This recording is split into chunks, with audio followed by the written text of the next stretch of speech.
Well, ladies and gentlemen, welcome to the third plenary session. The title of the third plenary session is Korea's Future, New Growth Engine, and a Human New Deal. Allow me to introduce today's session chair. Please welcome Chairman Kwak Sung-jun of the Presidential Council for Future and Vision with one round of applause.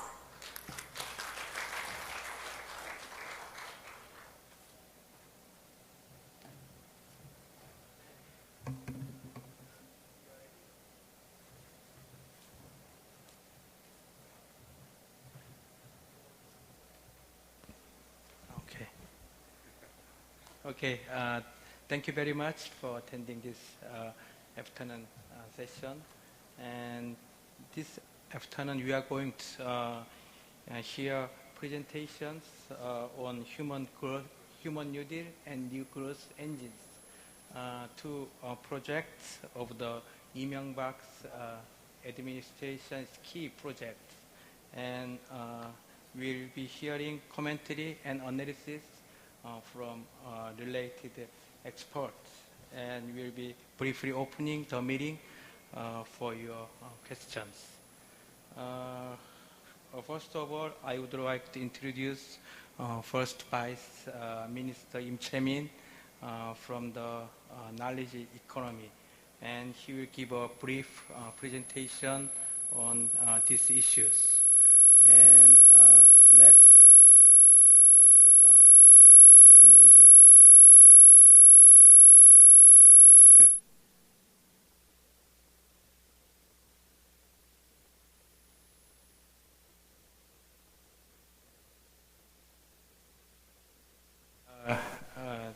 First Vice Minister Im Chae-min will give a brief presentation on new growth engines. And next, Ulf Nehabas, CEO Institute of Pasture, who will offer his perspective on these issues. And then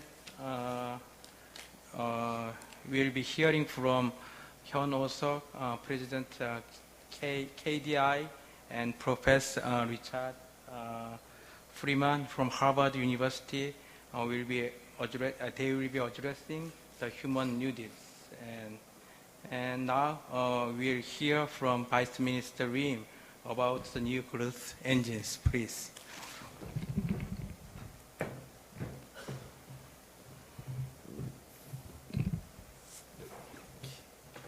버튼이 있어요? 어디다 대고 누르면 돼.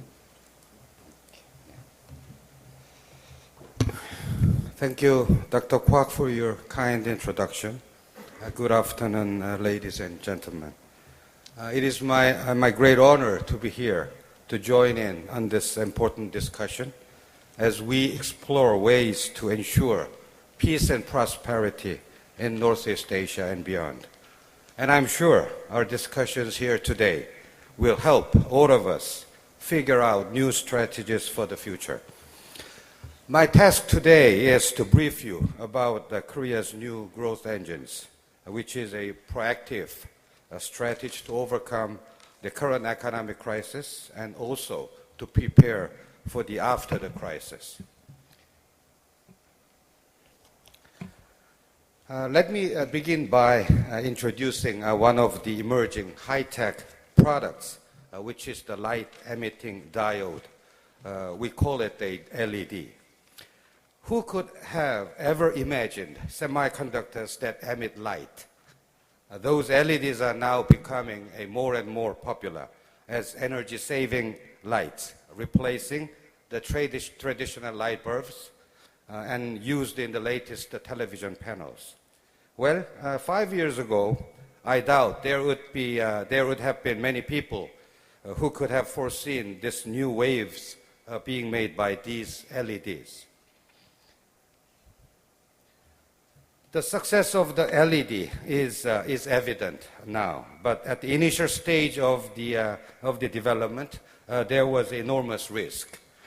You could say the transforming new innovative ideas or technology into reality is kind of like navigating through foggy waters.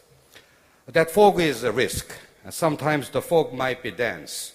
the waters might be choppy. How do you reach your destination? How do you avoid the reefs? How well do you prepare for the voyage?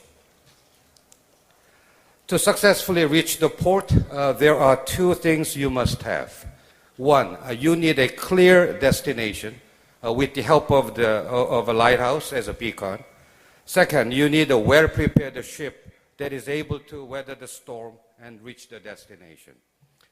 Like this analogy, there is always risk involved in finding a new growth engines. But reaching the goal, that is the lighthouse that I mentioned earlier, can be made easier if there is a clear plan and a well-prepared ship. The ship needs a qualified crew, good instruments, and a detailed map. And of course, everyone wishes for the favorable weather. So why is everyone so interested in new growth engines? The Korean companies, much like those elsewhere in the world, are constantly looking for the next big thing. It is a matter of a survival to find something new, something better, something more profitable, something more efficient, because it affects the bottom line. Adding to this pressure is the slowing growth rate, the ever-rising energy and raw material cost, the fear of new technologies making existing technologies obsolete, and the shrinking of the working age population. Let me explain our risks further. Since the 1990s, the Korea's economic growth rate continues to decrease. It stayed at 4.4% for the past few years, from 9% in the 1980s. The surging demand for energy and resources is pushing the price of oil and raw materials. Also, the climate change is emerging as a real threat. So, energy efficient and environmentally friendly growth becomes more and more crucial to all of us. We need to adjust to the times because change in technology, development, and market conditions are happening at a lightning speed. There is a constant stream of new technologies, and increasingly we are seeing technology convergence in many areas of the industry. In addition, accelerating market integration means there are new entrants into the global marketplace as traders are joining forces with various trade agreements. And finally, a low birth rate and an aging society means a shrinking working population that could seriously undermine future economic growth unless we can achieve a much higher level of productivity or make massive investments. Despite all these pressures, the companies are working day and night to come up with the new growth engines. In our case, we have many advantages to support this initiative. If you look at Korea's industrial portfolio, it is very broad and very diverse in terms of a number of industries involved. From ships to cars to semiconductors, we have a sturdy foundation from which to start a new business ventures. So then the question is, how do we take today's industrial strengths and make them the basis for our tomorrow? How will Korea meet the challenges of the future? The energy security, the climate changes, and the fast-changing trends of a very sophisticated consumer base. We believe many of the answers can be found in our quest for new growth engines. In essence, the private sector has led the way and will continue to do so in searching for the breakthrough technology, product, and services. For someone like me in the government, all we can do is to support and make for a sound business environment for them. Market forces have already pinpointed three main areas for future growth engines. There's green, convergence, and service. Largely, they come from the need to satisfy environmental concerns, the corporate profitability, and the quality of life issues. Let me show you our new growth engines. After an exhaustive survey of industry professionals, researchers, and even university students through internet, 17 promising industries in 3 main areas were identified. At present, we consider these growth engines full of potential. But I suppose the real test will come when they succeed in the markets. Let me elaborate on some of them. First off, the one major area that is gaining traction not only among environmentalists but also corporate leaders and public policy makers is to think about the low carbon sustainable growth. That is, we call it the green growth. It means the efforts for environmental protection provides opportunities for economic growth, while the economic development helps the protection of the environment. As I mentioned earlier, we have a broad and diverse industrial portfolio. And a long tradition of maximizing energy efficiency because we have so few natural resources to start off with. Our background will help us markedly improve all aspects of our industrial structure in the race to go green. In Korea's case, new and renewable involve cutting-edge technology. Solar panels, as we all know, use the latest semiconductor production facility. So in this view, the Korea's edge in chips will be an added advantage to developing new and renewables. In another case, coal can be gasified and turned into synthetic natural gas. In the process, almost all CO2 could be captured. And there is the constant rush to put the latest products and services on the market. But to do that, source technology involves the great amounts of time, energy, and money. So instead, it is much more cost-effective to converge existing technologies into something new. That way, something new can be made available on the market with the utmost speed. Robots that clean, robots that teach, the robots that look after senior citizens, all these robots are made possible with the convergence of many different technologies. For instance, the information technology enables communication, the mechanical and electric engineering makes mobility, and artificial intelligence helps to navigate the course. Sooner or later, the robots could be a permanent fixture in our everyday lives. Another exciting field we are seeing more of these days is the convergence of high-tech semiconductors with the cars, known as intelligent cars. These automobiles can provide auto parking, self-diagnosis such as tire pressure checking, smart keys, the driver drowsiness prevention, and auto cruise that keeps us the safety distance with the car in front.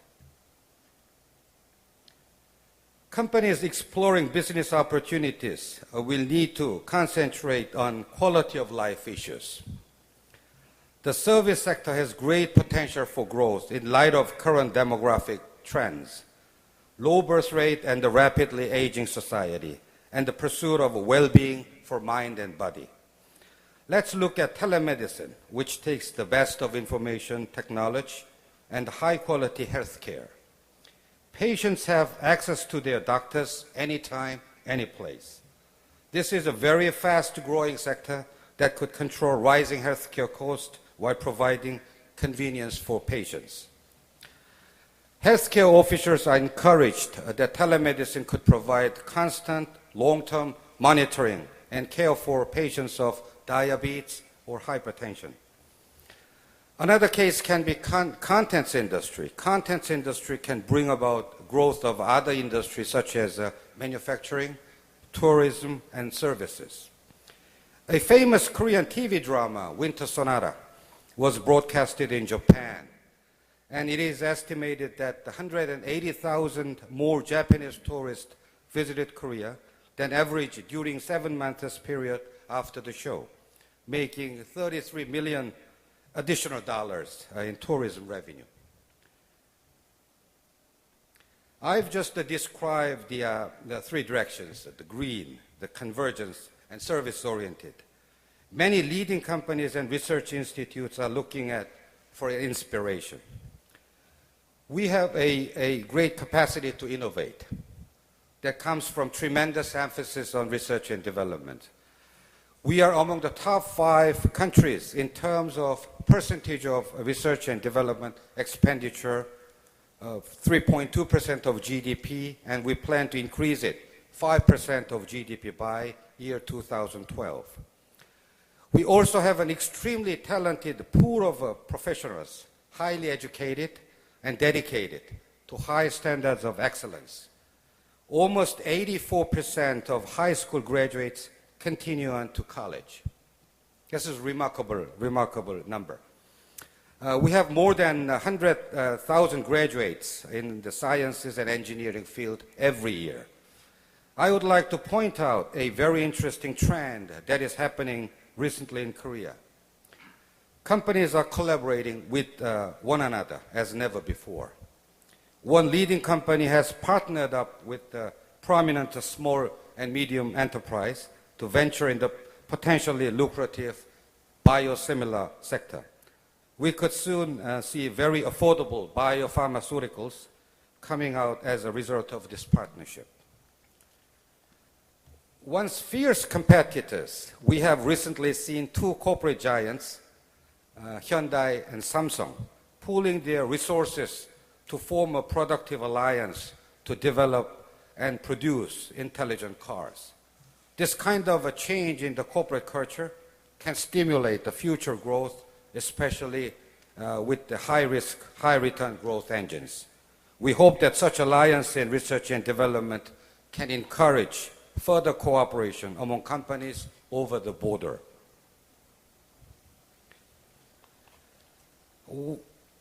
Having identified these trends, the next step for the corporate sector is to actually put the plans into action. And this is where the government is trying its best to provide for the best business environment, to stimulate investment through favorable taxation schemes, deregulation, and nurturing the appropriate talent. For instance, the government is now working on a new tax bill which provides higher percentage of tax cuts for the research and development investments to share the risk at the early stage of the business. We are also working to improve the overall business environment with the deregulation and the lowering of the corporate tax rate. The current economic crisis was a wake-up call for many industries and businesses. It is no longer business as usual. We must transform and innovate to prepare for the future. The best way, of course, is to develop a new growth engines. Despite the risks involved, despite the downturn, the best plan for a sustainable future starts with a firm commitment to foster a growth engines. We are sailing toward our destination with the help of the lighthouse. The journey may not be easy, but we will be learning and experiencing many things along the way. Personally, I believe that open collaboration could substantially increase the chances for a successful voyage. On this point, I would like to stress Korea's willingness to exchange ideas and form lasting partnerships. Thank you very much, and I will be happy to answer your questions. Thank you very much. Okay, thank you very much, Mr. Lim, for your informative and insightful presentations. And next, Dr. Nehar Bas will offer his perspectives on these issues. Please.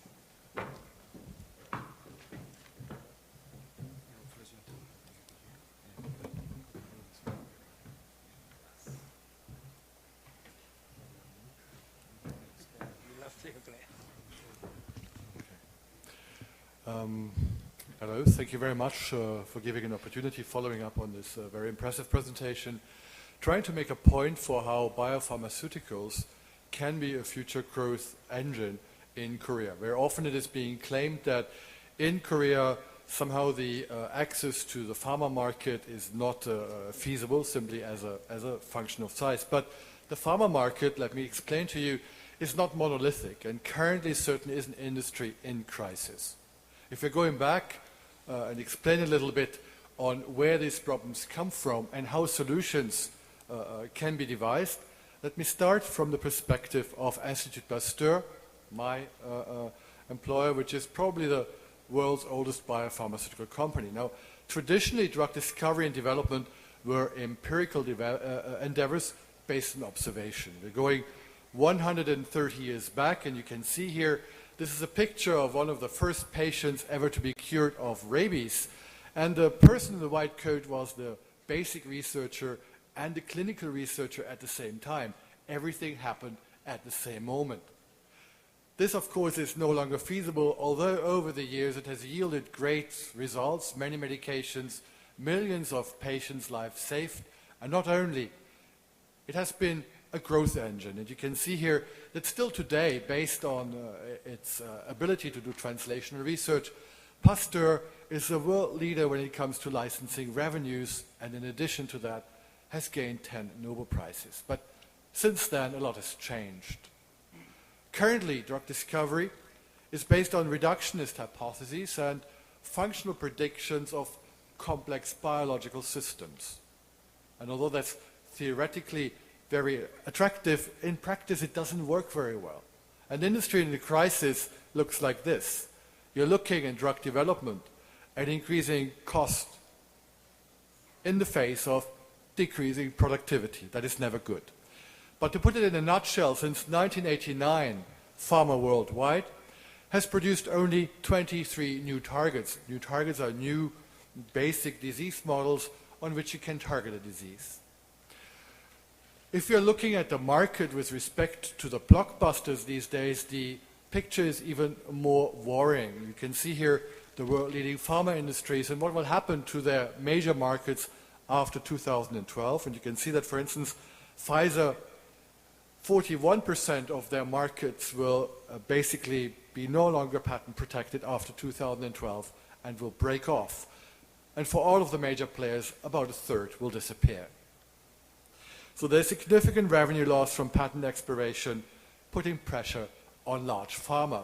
And this shows that it's an industry in crisis will open opportunities that if they are used in the right way can open a way for Korea to position itself for the future. Now if we look why pharma is failing, this is now a pie chart which is depicting of why drugs are not making it to market.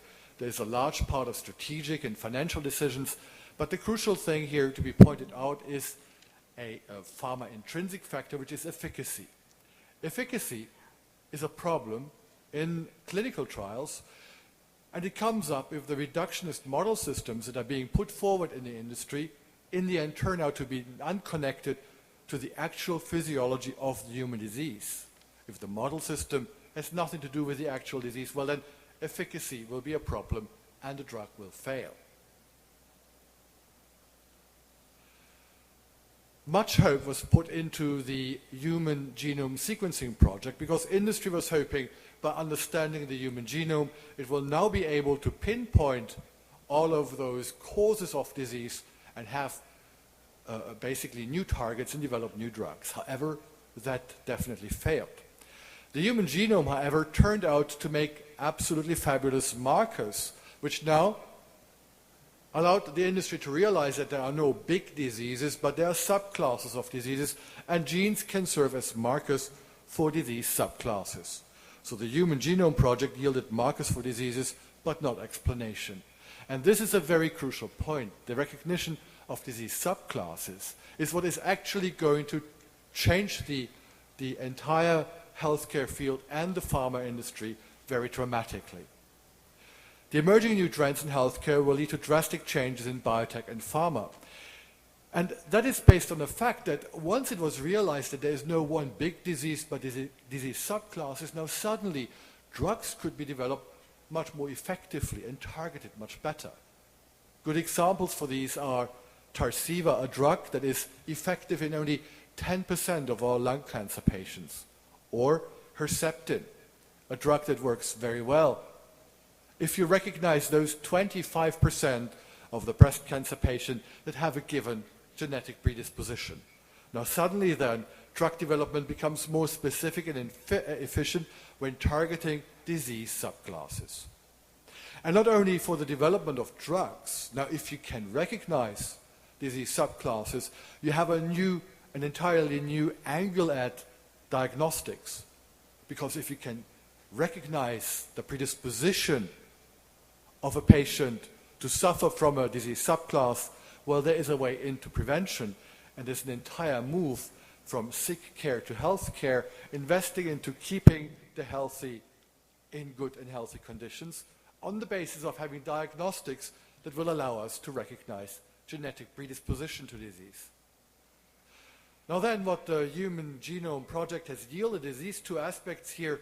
On one hand, an entire new angle into a personalized health care where you can see in a patient what specific disease subclass he is suffering from, and to try to develop drugs more effectively. And the same thing, the flip side of the same coin, is preventative medicine, recognizing early on the predisposition to that disease and trying to keep the patient healthy. What that does to the industry, it fragments the markets. Now this is taken from a market survey, and it tells me and it tells Pasteur and then also, of course, to you, that drugs targeted at smaller segments or markets of one will be the future. The genomic profiles will determine the segmentation and therapy, and best possible therapeutic outcome with minimal adverse events will come out of this personalized healthcare. So that means that no longer are there big blockbuster markets, but there will be niche busters, and you can actually address them when you have in your pocket at the same time the right diagnostic. So this is a fundamental change that awaits the industry.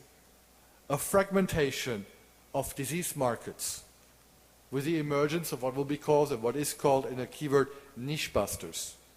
The need to cater to these smaller markets faster and more flexibly, and the need for therapy and diagnostic technology to converge. Consequences: end of the blockbuster business model for big pharma, and opportunities for smaller pharma players who specialized and operate profitably in these niche markets. Question now, how can Korean pharma profit from this new environment? If we are looking at Korean pharma at this moment, there is certainly to be noticed that there is a limited background with access to biological disease models. There's little access to cutting-edge discovery capacity. There's limited capability in medicinal chemistry and pharmacokinetics. There's no common management of shared resources. This plays to corporate culture. I will come back to that. And again, the next point on the same coin, there's strong intra-Korean competition in between the pharma players in generic or me-too drugs. However, Korean pharmas as small and flexible units can cater to niche markets profitably if then the right technology is developed and implemented, address the systemic shortcomings of the current discovery process. I will explain a little bit on how that can be done and is being done in Korea. A convergence of therapy and diagnostic tool sets. Then the cost drivers have to be tackled. Classical cost drivers have to be approached with new strategies for small companies to be able to enter international markets. Cooperation, corporate culture is very important. Pharma companies have to engage in strategic and structural cooperation with a shared vision and focus, and new business models have to be fostered and incubated. Now, talking about technology, I think that there is an opportunity here for Korea to build on its outstanding IT technology, and you can effectively this traditional strengths in the face of the new demands of the health market, and that is called IT-driven BT. Now, with respect to preventative medicine, there will be a lot of IT-based connectivity and communication, connecting diagnostics to databases. This was previously alluded to before. But even on the side of the preventative, in the side of the personalized healthcare, where therapy development is being mentioned, IT-based approaches will have a lot to contribute. Korea, in form of Institut Pasteur Korea, has contributed groundbreaking technology on that side. We have come up with IT-based visual screening on living disease models to identify new drugs faster. We have developed drug optimization that can be performed rapidly in the same visual IT-driven system. And new drug targets can be systematically identified in visual IT-based array systems. Now here I was meant to play a movie, which unfortunately is not animated yet. What you were supposed to see here is a live infection process where the HIV virus is infecting a living human cell. In green, that would be a moving virus. In green, the nucleus of a human cell. And then what can be done in the meantime? We can live and in real time track and follow viruses in living human cells. The small inset was the tracking of one viral element. And by visualizing disease life as it happens, we can directly test the effect of drugs to stop disease life as it happens. And if you put that into keywords, that is an IT-driven approach to biotechnology, and it works very well. We have done this here in Korea. We have developed drugs and shown that drug development is much faster. We can compress the early discovery process down to 8 months, that addressing, of course, time and cost savings. But most importantly, the new IT-driven approach addresses one of the major systemic shortcomings of pharma these days, which is a lack of new targets. So there's a supply, and a rich supply, of both new drugs and novel targets to pharma pipelines using this approach. Now, currently making use of this Korean technology, the IT-driven approach into drug development, are the big pharmas, because they very well acknowledge what is to be gained here. Sanofi Aventis is working with Korea. Euroscreen has been successfully working with us. Boehringer Ingelheim is collaborating, and of course also LG, a Korean pharma company, is collaborating at this point. The same advantages actually kick in when you are looking at diagnostic development, because once you can visualize a disease, once you can look at a disease or a disease cell, if you want deep into the eye, you will be able to visualize disease subclasses. This, however, is development work, and there's a pressing need for concerted effort in diagnostic development on a national level here in Korea. For prognosis, screening, and follow-up, some work is already being done. I would like to mention visual array-based functional diagnostics of cancer subclasses, a collaboration done with Asan Hospital here in Korea. But let me come now to the other crucial factors in addition to the technology: cost and cooperation. If you're looking at the cost drivers, of course, technology and competence, the development to show the proof of principle, comes at a very high cost of investment. But additional cost drivers are early research and clinical research.